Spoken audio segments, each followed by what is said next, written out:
E o texto da nossa mensagem de hoje será exatamente este, Romanos 8, 1 a 4. A carta à igreja em Roma, de fato eram várias igrejas, mas considerado uma só.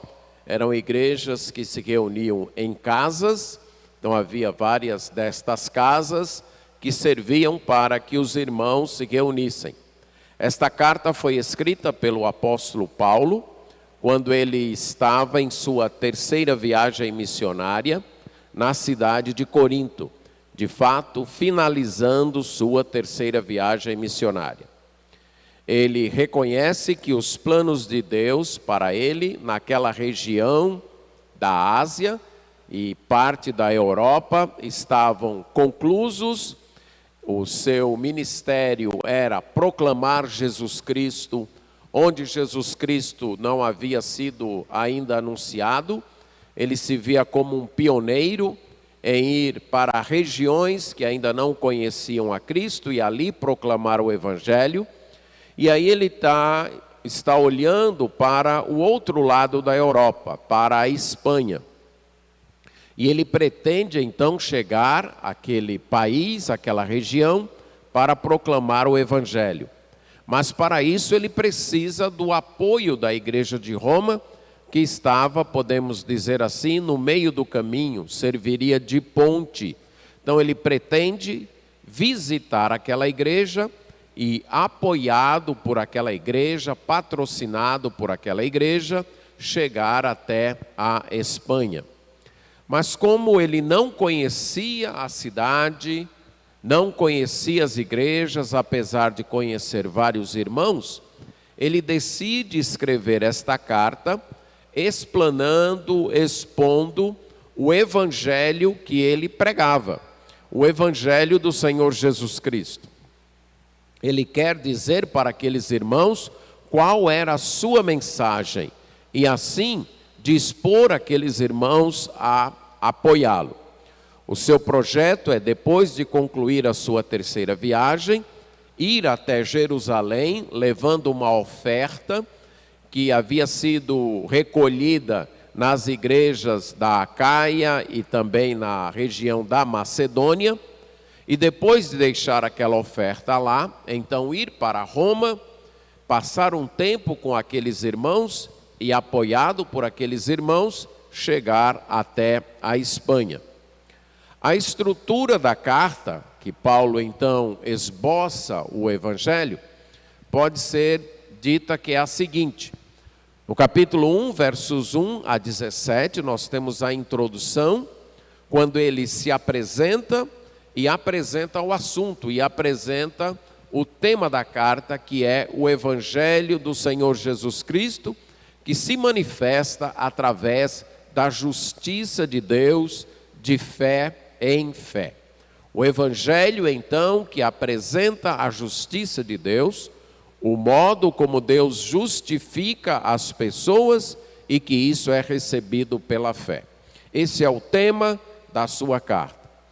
Do capítulo 1, versos 18 até capítulo 3, verso 20, ele apresenta a necessidade deste Evangelho.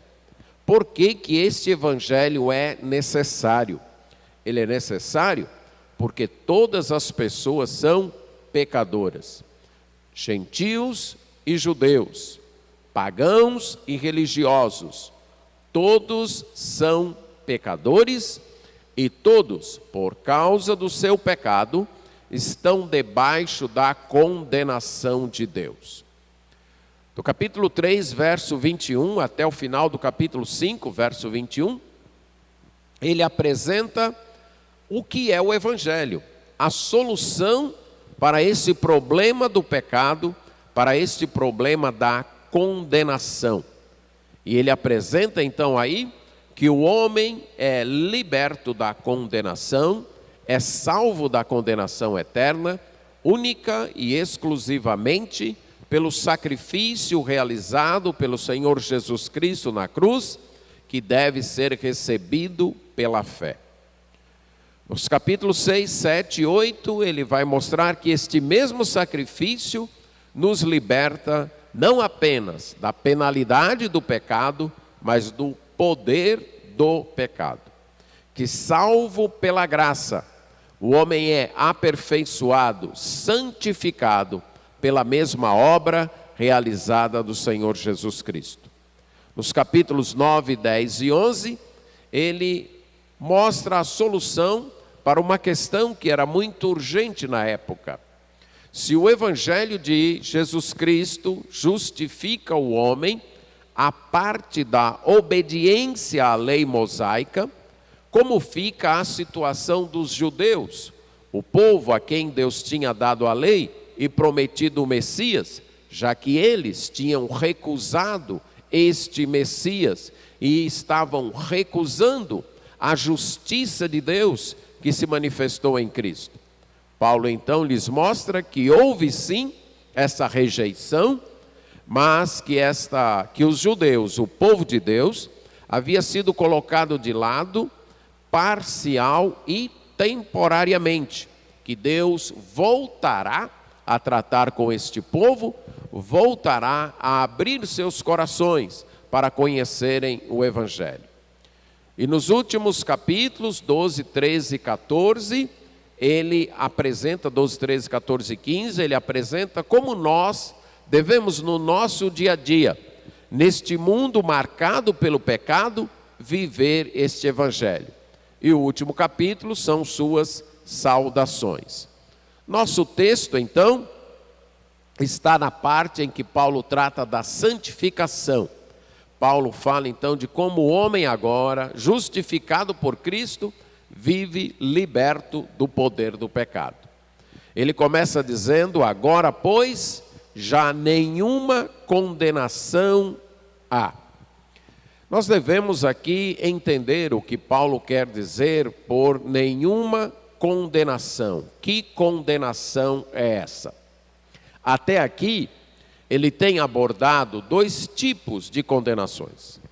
Tem a condenação da penalidade do pecado, que ele já tratou nos capítulos, do capítulo 3, 21 até 5, 21. Ele terminou a primeira parte da carta, no capítulo 3, versos 19 e 20, dizendo que sabemos que tudo que a lei diz, ela diz aos que vivem na lei, para que se cale toda a boca e todo mundo seja culpável diante de Deus. Então, diante de Deus, todos nós somos culpados. Diante de Deus, a sentença sobre nós é uma só: estamos condenados diante do tribunal de Deus.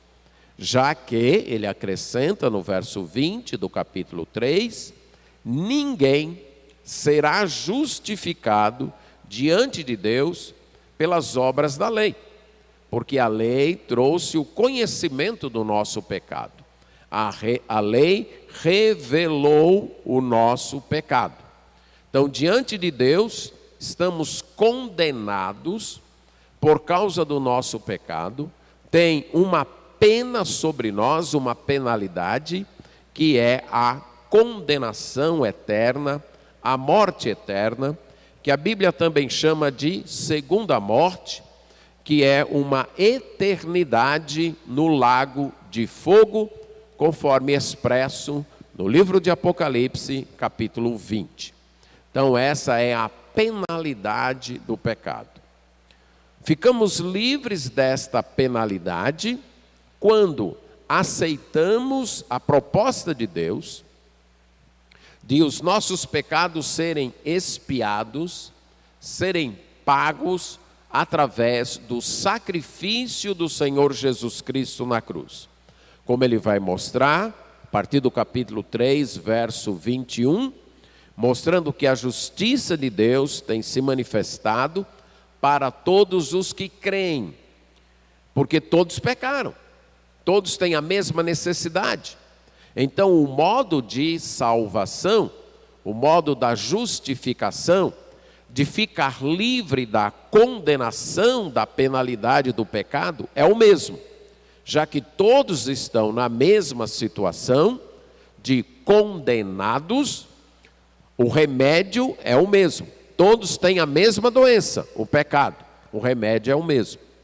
A fé no sacrifício de Cristo, conforme ele diz em capítulo 3, verso 24, sendo justificados gratuitamente pela sua graça, mediante a redenção que há em Cristo Jesus, a quem Deus propôs no seu sangue, como propiciação mediante a fé, para manifestar a sua justiça. Nós somos livres da condenação, da penalidade do pecado, através do sacrifício de Cristo, que foi um sacrifício resgatador, um sacrifício redentor. Isto é, foi o preço pago para a nossa libertação. Foi um sacrifício no qual ele, Jesus, foi penalizado em nosso lugar. Recebeu a pena que devia ser recebida por nós. Ali na cruz, Jesus sofreu a condenação eterna que aqueles que creem em Jesus deveriam receber. Você pode então perguntar, mas como em apenas algumas horas na cruz ele sofreu e pagou uma penalidade que é eterna? Pelo fato dele ser Deus eterno e também homem. Esta é a necessidade da encarnação. É a necessidade dele ter se tornado homem. Sendo Deus eterno, ele assumiu também a humanidade, sem deixar de ser humano. E ali na cruz, sendo Deus e homem, ele sofreu a penalidade eterna. Apenas Deus poderia, em horas, sofrer a eternidade da nossa condenação, porque apenas Deus é eterno.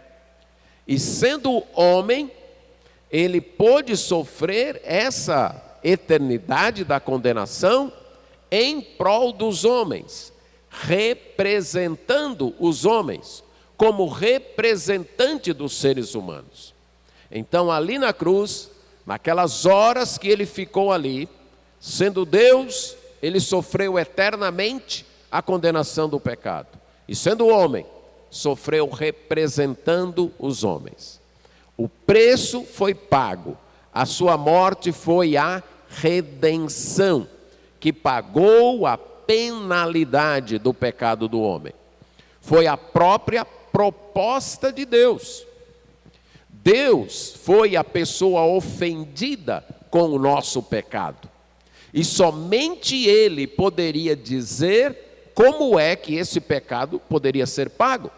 Somente Ele, como legislador do universo, que criou o universo, que criou os seres humanos, tem o direito de dizer qual é a pena da nossa desobediência, da nossa ofensa contra Ele. E Ele propôs que o seu Filho servisse com sua morte na cruz, com o seu sangue derramado, a sua vida dada, fosse a expiação dos nossos pecados, a propiciação dos nossos pecados. Ali na cruz, Jesus expiou os nossos pecados, isto é, anulou diante de Deus os nossos pecados, eles foram pagos. E ao mesmo tempo, desviou a ira de Deus que vinha sobre nós, trazendo-nos a justificação, trazendo-nos o perdão. Um exemplo disso aparece no livro de Levítico, lá no Antigo Testamento, no capítulo 16, versos 46 a 47, quando o povo de Israel, mais uma vez, se revolta contra Deus. parte contra os servos de Deus, Moisés e Arão. E Deus então fica irado contra aquele povo e manda uma praga para aquele povo. E Moisés diz para Arão: pega o incensário, o local então onde colocava o incenso queimando, vai lá no altar de incenso, pega do altar de incenso o incenso e vem e se coloca no meio do povo para expiar, para expiação. E é isso então que Arão faz. Ele vai até o altar, ele pega o seu incensário, vai até o altar de incenso ali no tabernáculo, coloca o incenso do altar e vem para o meio do povo. E o texto diz que ele ficou de pé no meio do povo. E aí a praga cessou. O que isso significa? Aquele incenso, representando o sacrifício, expiou o pecado do povo, e a ira de Deus não mais veio sobre o povo. A ira de Deus foi desviada, naquele momento foi anulada, foi extinta. Era uma representação, um tipo, uma sombra, uma figura do que seria o sacrifício do Senhor Jesus Cristo. O Senhor Jesus Cristo também se colocou, foi levantado na cruz e recebeu a ira de Deus, o justo castigo, a justa penalidade de Deus, por causa dos pecados do povo. Então, todos aqueles que creem são livres desta condenação, da penalidade da lei. No entanto, no capítulo 8, verso 1, o apóstolo está tratando da segunda condenação que ele está mostrando. A condenação de viver sob o poder do pecado. O pecado não apenas trouxe uma consequência eterna, a morte eterna, esta penalidade. O pecado trouxe também uma escravidão. Ele escraviza as pessoas, ele domina as pessoas. É isso que ele está abordando agora no capítulo 6, a partir do verso 16, ou a partir do verso 1, mas eu quero focar o verso 16, quando ele diz que nós somos servos daquele a quem obedecemos, daquele a quem oferecemos o nosso corpo, a nossa mente, os nossos olhos, a nossa boca, a nossa língua, as nossas palavras, as nossas mãos, os nossos pés. A quem nós oferecemos, desse nós nos tornamos escravos. Esse acaba tendo poder sobre nós. Então, os seres humanos todos, homens e mulheres, idosos, jovens e crianças, pobres e ricos, todos, como pecadores, além da penalidade do pecado, a penalidade eterna, também são escravos do pecado, conforme diz o verso 20. Todos éramos escravos do pecado. E o que nós colhemos como resultados disso? Vergonha e morte. Mas, da mesma forma como fomos livres da penalidade, nós também somos livres do poder, do domínio do pecado. Verso 22. Agora, porém, libertados do pecado, fostes transformados em servos de Deus. E o fruto agora é a santificação, não mais a vergonha, e a vida eterna. Verso 17.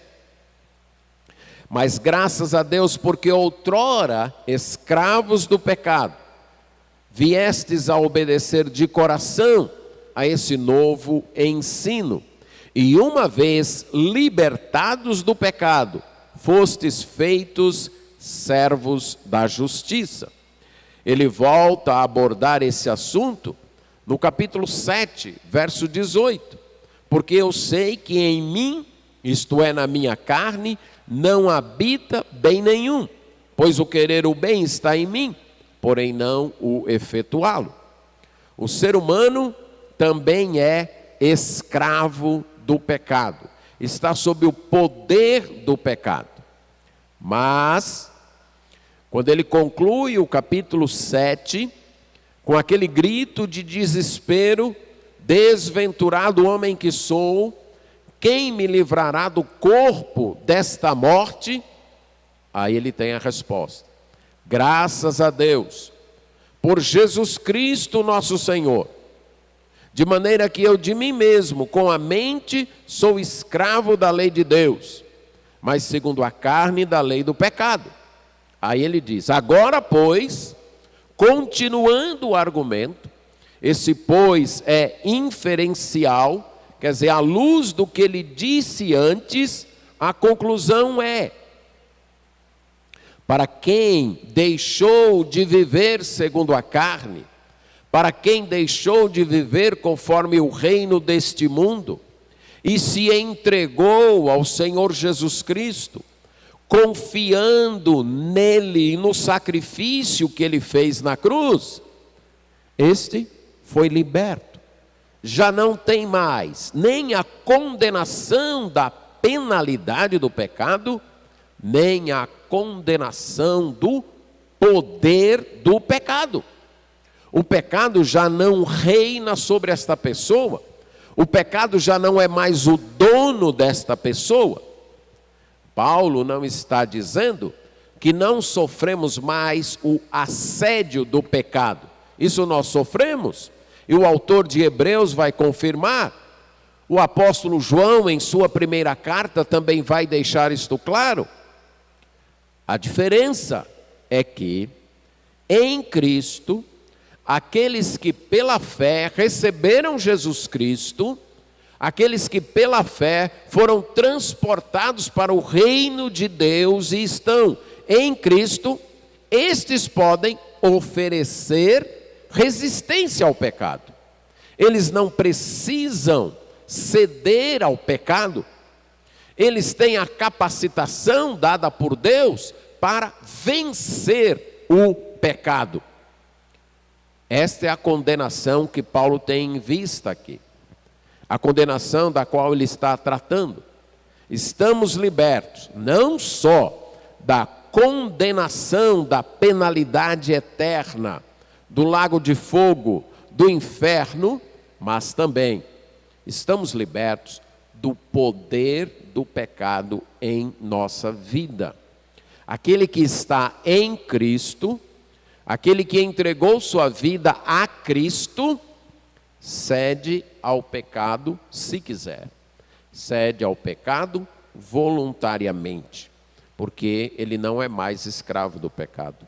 O poder do pecado foi liberto, ele foi liberto do poder do pecado. Essa condenação foi quebrada em sua vida. Talvez ele viva ainda cedendo ao pecado por ignorância, como acontece o que Paulo aborda no capítulo 6, que vocês devem saber disso, vocês devem estar conscientes disso, de que vocês morreram para o pecado, que o pecado não mais tem domínio sobre vocês, ou a falta do saber, ou a falta do considerar, conforme ele diz no verso 11, de levar isso como verdade, de tomar isso como verdade em sua vida, de então considerar-se morto para o pecado e vivo para Deus. Alguém que não deve mais obediência ao pecado, que não deve mais submissão ao pecado, que foi liberto desse pecado e que deve agora submissão e obediência a Deus. Ou talvez ainda uma atitude de ficar brincando com o pecado, oferecendo então o seu corpo, os seus pensamentos, as suas falas, a sua audição, os seus olhos, as suas ações, os seus caminhos, aquilo que é pecaminoso. Então ele não precisa mais, ele não está mais sob o domínio do pecado, mas ele quer se oferecer ao pecado. Ele quer colocar o seu corpo a serviço do pecado. Mas ele já foi liberto disso. A condenação do poder do pecado não mais lhe domina. No verso 2 do capítulo 8, o apóstolo vai expor a razão desta libertação. Porque que para aqueles que estão em Cristo, já não tem mais nenhuma condenação. Nem a condenação da penalidade, nem a condenação do poder do pecado. Porque houve um livramento, houve uma libertação. A lei do Espírito da vida em Cristo Jesus te livrou da lei do pecado e da morte. Havia um poder atuante na pessoa, conforme ele já havia destacado no capítulo 3, verso 23. Havia um poder atuante, era o poder do pecado.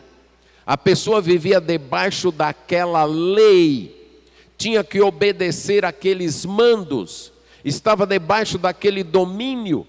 O pecado era a lei que dirigia a sua vida, era a lei que mandava na sua vida, e isso gerava morte, gerava corrupção, gerava destruição.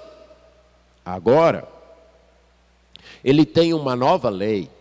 É como se ele tivesse mudado de país. Ele estava num país onde a lei era o pecado, e o resultado dessa obediência ao pecado era a morte. E ele foi transportado, através da obra do Senhor Jesus Cristo, para um outro país. O país do Espírito da vida. Isso foi feito através de Cristo Jesus. Novamente foi o sacrifício de Cristo. Aqueles que acompanharam as pregações no Evangelho de João, lembram o que Jesus falou do Espírito Santo, que para o Espírito Santo ser enviado, ele teria que cumprir a obra, isso é, Jesus teria que cumprir a obra na cruz, pagar os pecados, morrendo na cruz, ser sepultado e ir ao céu. E que o Espírito Santo seria o complemento desta obra. Esse Espírito Santo é que aplicaria esta obra nos corações das pessoas. O envio do Espírito Santo é parte da obra expiatória do Senhor Jesus Cristo. Completa essa obra, por isso que ele diz, é necessário que eu vá, eu tenho que ir, porque se eu não for, o Espírito Santo não virá. Este é o Espírito, ou melhor, este é o domínio. O Espírito Santo, que é o Espírito da vida, é o domínio. Fomos transportados do império das trevas, onde o que dominava, o que mandava, era a lei do pecado, para o reino do Filho do seu amor, onde quem manda é o Espírito Santo. Sendo transportados de um domínio, de um país, de um império, onde a lei dominante era o pecado, para um outro reino, onde a lei dominante é a do Espírito da vida, já não temos mais a condenação de viver sob a lei do pecado. Imagine então você morando num país com leis injustas, com leis que deturpam o que você é, com leis que te oprimem. Estando naquele país, você é obrigado a obedecer a estas leis, não tem outra opção. São as leis daquele país, e você mora ali.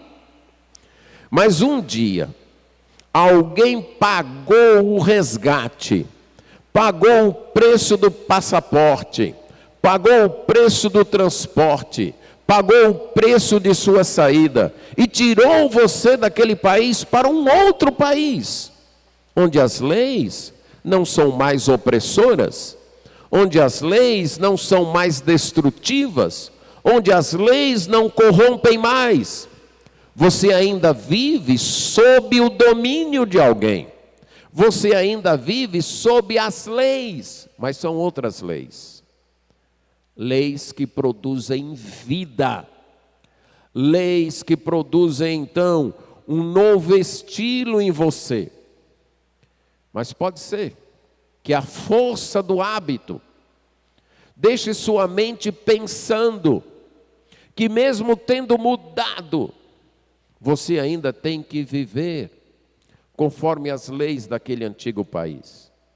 Talvez vozes de lá ainda gritem com você, ainda falem com você, ainda chamem você a viver conforme o comportamento que você tinha lá.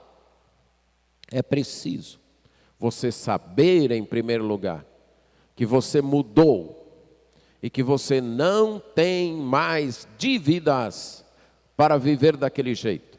Que você não está mais sob a condenação de viver naquele país com aquelas leis. É preciso você saber disso, colocar isso em sua mente. É preciso você se considerar assim. Levar em conta que você foi liberto pelo sacrifício de Cristo. E que agora, ao invés de ficar oferecendo o seu corpo, aqueles velhos hábitos, aquele velho domínio, aquelas velhas leis, você a ofereça a esse novo domínio, a esse novo reino, a Deus. Não fique passivo, não fique parado, mas entregue-se a obedecer a Deus. Esta é a razão, porque nenhuma condenação há. Você está no novo país, você está sob novas leis, sob nova direção.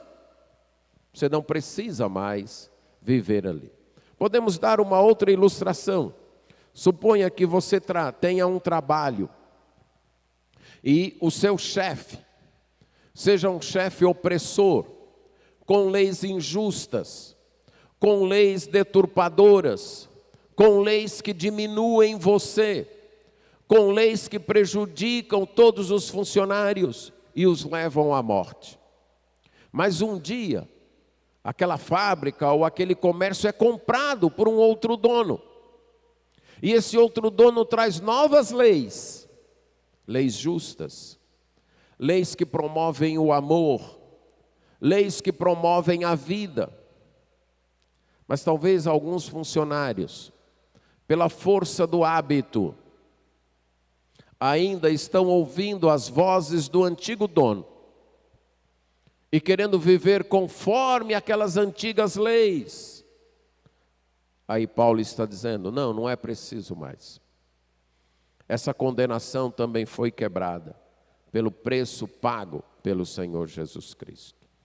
E no verso 3 ele vai expor o método.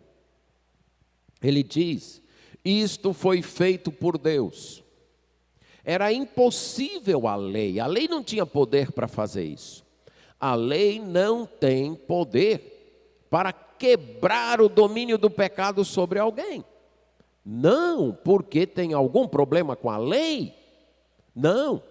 No capítulo 7, ele já tinha dito, respondendo a uma pergunta, é a lei pecado? E ele responde, de modo nenhum, no capítulo 7, verso 7. E no verso 12, a lei é santa e o mandamento santo, justo e bom. A lei reflete quem Deus é. A lei é um retrato da justiça de Deus. É reflexo da santidade de Deus. É reflexo da pessoa de Deus. Por isso que a nossa quebra da lei é uma ofensa contra Deus. Porque a lei é de Deus. Se você estabelece uma regra na sua casa, uma mãe que estabelece uma regra na sua casa, não pode entrar aqui dentro com os calçados. Veio da rua, tem que deixar o calçado lá fora. E ela estabelece essa regra. E aí chega um filho e entra. Vamos supor que essa mãe escreveu a regra lá na porta, está escrito. E vem um filho e entra com o calçado, sem tirar os sapatos. Ele está desobedecendo um pedaço de papel escrito? Ele está desobedecendo as letras? Não, ele está desobedecendo uma pessoa. Ele está desobedecendo a mãe que colocou aquelas letras ali, que colocou aquela regra. A ofensa é pessoal. A ofensa não é contra um pedaço de papel, contra as letras, é ofensa contra uma pessoa. No mesmo caso, a desobediência à lei de Deus é uma ofensa contra Deus. E essa lei, refletindo a pessoa de Deus, é santa, justa e boa. O problema, como o apóstolo diz, que for impossível a lei, porque ela estava enferma pela carne. O nosso pecado impossibilita que a lei vença o poder do pecado. O problema está em nós, como o apóstolo vai dizer, é em mim, certo? Voltando ao capítulo 7, o final do verso 7 até verso 11. A lei pecado de modo nenhum, mas a lei mostrou o meu pecado. A lei mostrou a cobiça dentro do meu coração. E o pecado, então, se aproveitando do mandamento, desperta em mim toda sorte de cobiça, toda sorte de desejo pecaminoso. E esse mandamento, que deveria promover a vida, por causa do meu pecado, promove a morte. Verso 11, porque o pecado, prevalecendo-se do mandamento, me enganou e me matou. É isso que ele quer dizer, que a lei estava enferma pela carne, estava adoecida, enfraquecida. O mandamento santo, justo e bom não podia ser realizado por causa do pecado, do mundo pecaminoso em que nós vivíamos. Podemos ainda manter a ilustração com um país. Imagine um país agora com leis boas, com leis que promovem vida, com leis que promovem justiça. Mas os habitantes desse país não querem obedecer estas leis, não querem cumprir estas leis, abominam estas leis. Aquelas leis servem apenas para condenar aquelas pessoas.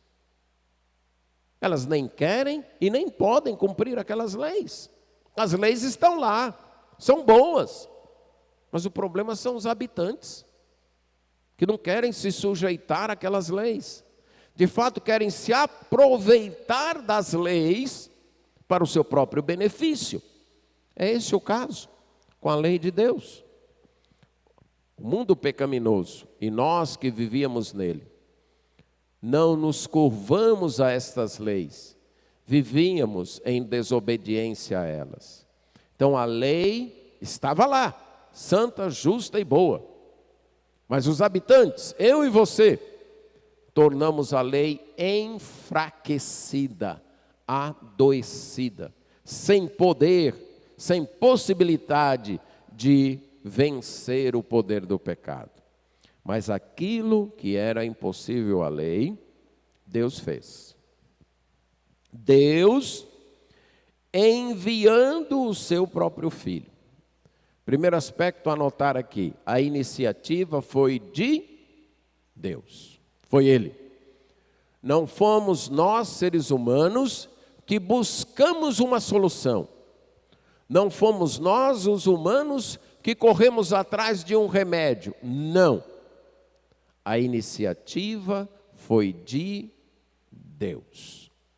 Segundo fator a ser notado, é que Ele mesmo tomou a responsabilidade de resolver o problema na pessoa do seu próprio Filho. A expressão próprio Filho é correspondente à expressão em João, Filho unigênito, Filho único, filho de qualidade única. Aquele filho que é único em categoria, em qualidade.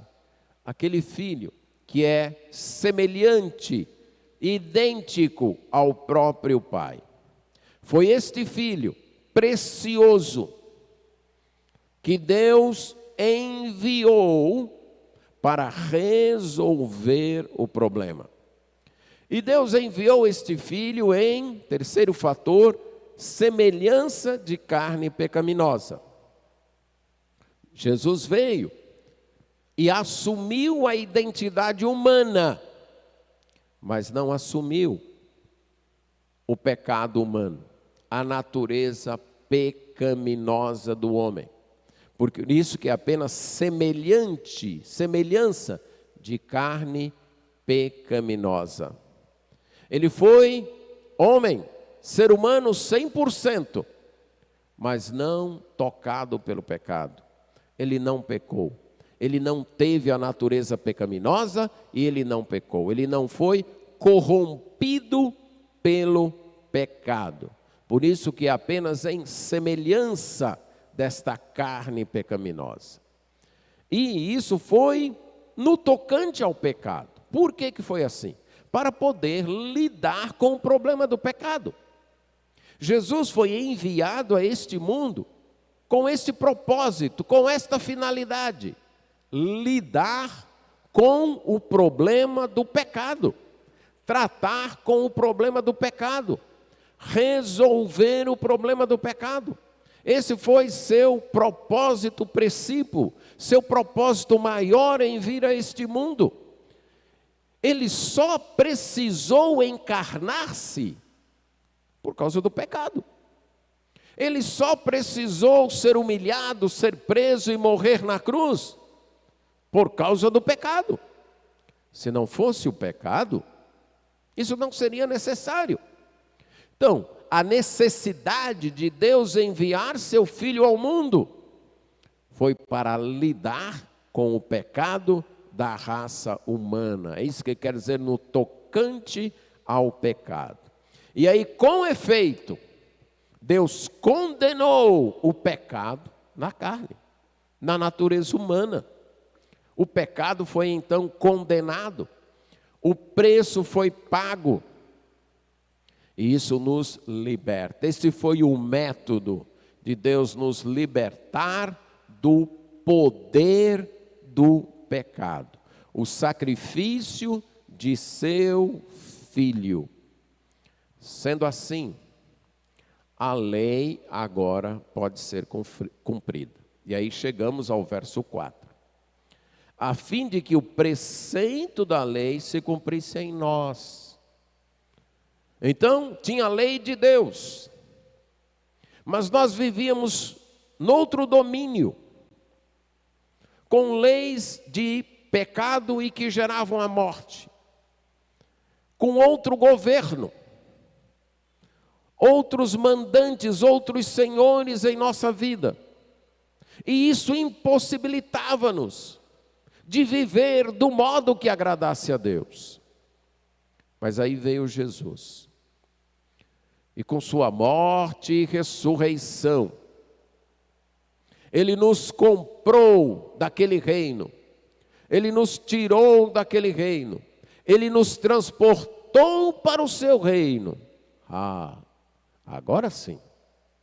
Agora nós podemos viver de modo a agradar a Deus. Que esse é o propósito da lei? Nos levar à obediência a Deus, nos levar a desfrutar a vida que Deus tem para nós. Foi isso que foi dito ao povo de Israel, que a lei era o caminho da vida, que era vivendo de acordo com a lei que eles experimentariam a verdadeira vida. Esse propósito da lei de nos proporcionar a verdadeira vida, a verdadeira liberdade, a justiça, o amor, a santidade, agora pode ser cumprido em nós. Agora podemos viver de maneira que agrade a Deus, de maneira que honre os mandamentos de Deus. Já não andamos mais segundo a carne, segundo o mundo, de acordo com as leis que regem este mundo, de acordo com os princípios e desejos que governam esse mundo. E aqui, voltando para Efésios 2, não vivemos mais conforme o curso deste mundo, mas vivemos agora segundo o Espírito, segundo a lei do reino de Deus, segundo o domínio do Espírito, segundo o curso do Espírito Santo. E por isso, o preceito da lei, o propósito da lei, pode se cumprir em nós. Aqueles que seguem a Cristo têm a possibilidade, o poder, dado por graça de Deus e por causa do sacrifício de Cristo, de viver de uma maneira que agrade a Deus. É interessante como algumas vezes nós esperamos de pessoas que ainda não conhecem a Cristo, que elas vivam desse jeito. Então, muitas vezes na esfera doméstica, uma esposa cujo marido não entregou sua vida a Cristo, ou um marido cuja esposa não entregou sua vida a Cristo, ou pais cujos filhos não entregaram sua vida a Cristo, ou filhos cujos pais cobram deles um comportamento cristão, um comportamento de acordo com a palavra de Deus. À luz do que Paulo está dizendo aqui, estas pessoas não conseguem. Elas vivem ainda sob o domínio do pecado, sob o domínio daquele país.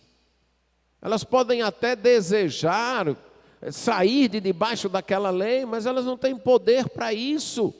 Elas estão sob condenação. É por isso que é um erro exigir que as pessoas mudem antes de receber o Evangelho. Que as pessoas deixem as coisas erradas antes de receber o Evangelho. Não. Elas têm que receber o Evangelho primeiro. Elas têm que entregar sua vida a Cristo primeiro. Porque só entregando a vida a Cristo é que elas são libertas da condenação. Quando nós não agimos assim, nós muitas vezes trocamos vícios, trocamos pecados. É um alcoólatra que deixou de ser alcoólatra, usando recursos e técnicas humanas, até boas, mas que arrumou outro vício. Aqueles seus desejos pecaminosos foram transferidos para outros pecados. Ele ainda está sob o domínio do pecado. Talvez agora sob o domínio do orgulho. Eu consegui deixar de beber. Eu deixei de ser um alcoólatra. Eu deixei de ser um fumante. Eu tive força de vontade e eu me libertei. Ele ainda está sob o domínio do pecado, só que é um outro pecado. Ele apenas trocou de roupa, mas o coração é o mesmo. Ele não consegue vencer isso. A cobiça é a mesma. O desejo do eu, de satisfação própria. Antes essa satisfação vinha pelo álcool, que eu estou usando aqui como ilustração. Agora ela vem com o orgulho. Ela vem com o aplauso e o reconhecimento das pessoas. Mas ainda está sob o domínio do pecado. E esse pensamento, essa aplicação, eu quero conduzir a esse ponto. A única maneira efetiva das pessoas abandonarem os seus vícios e abandonarem o pecado é o Evangelho do Senhor Jesus Cristo. Então, ao invés de viver cobrando do seu marido, da sua esposa, dos seus filhos, que ainda não têm Cristo, uma mudança de vida, ore por eles e pregue o Evangelho para eles. Mostre que somente Cristo liberta, que somente Cristo transforma, que o poder para vencer aquele mal, ele só encontra na cruz, no sacrifício do Senhor Jesus Cristo. Por outro lado, se você diz ser servo de Cristo, seguidor de Cristo, isso precisa ser comprovado.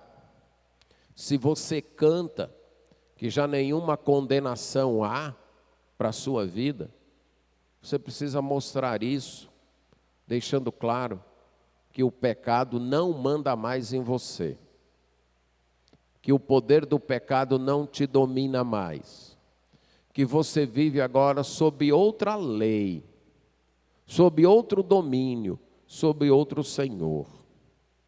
Se você canta que nenhuma condenação há, que você está liberto, que você é salvo, é cristão, e não oferece nenhuma resistência ao pecado que chega na tua vida, invade, entra de porta aberta, talvez não precise nem bater, você mesmo já vai abrindo para ele entrar, e não oferece nenhuma resistência, nenhum desgosto com ele. Pare e pense. Pare e avalie sua vida. Você foi liberto mesmo da condenação do poder do pecado? De fato, você foi transferido desse domínio do pecado para o domínio de Deus? Volto a dizer, isso não significa que não pecamos mais, mas significa que oferecemos resistência ao pecado, que fortalecemos as trancas do nosso coração contra o pecado, que o pecado tem que se esforçar muito para nos derrubar, e quando às vezes ele nos derruba, isso vai produzir em nós uma tristeza, um desgosto, e nos fazer voltar novamente à cruz de Cristo, ao sacrifício de Cristo, para nos reerguermos e caminharmos. Não viveremos ali no pecado, porque dizendo a carne é fraca, eu sou fraco, e não tem outro jeito, eu sou assim mesmo. De fato, eu e você somos assim mesmo. Mas Cristo nos libertou disso, se de fato somos cristãos. Se de fato somos seguidores de Cristo. Fomos libertos disso.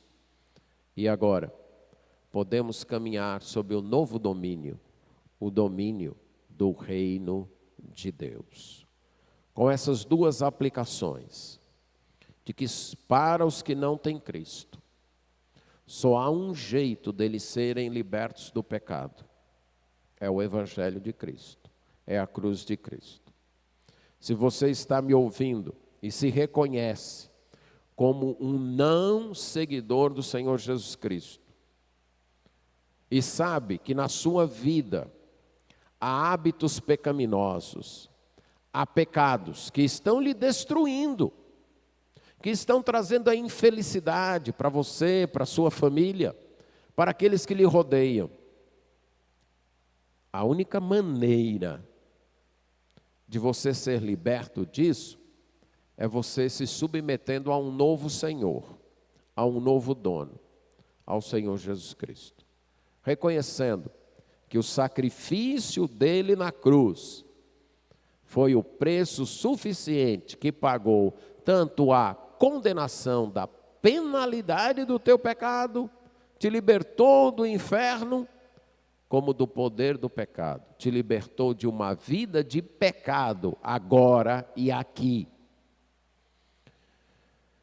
E se você tem pessoas que conhece, que ainda estão sob o domínio do pecado, lembre-se, é orar e pregar o Evangelho para elas.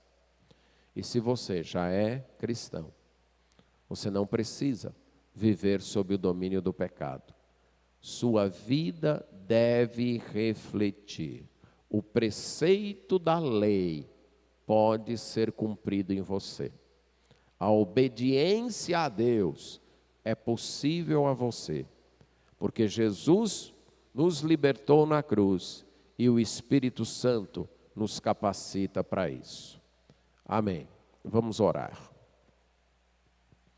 Senhor nosso Deus, nesse dia que comemoramos a ressurreição do Teu Filho, comemoramos também a vitória dele sobre o pecado. Não só sobre a penalidade eterna, mas também sobre o poder do pecado na nossa vida.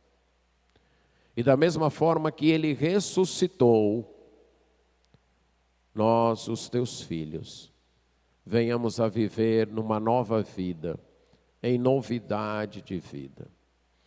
Suplicamos tua graça, capacitando-nos a sabermos disso, a nos considerarmos mortos para o pecado e vivos para o Senhor, e a não oferecermos o nosso corpo para o pecado como instrumentos do pecado, mas nos submetermos a Ti e aos Teus mandamentos, para manifestarmos e desfrutarmos a Tua vida. Isso nós pedimos em nome de Jesus. Amém.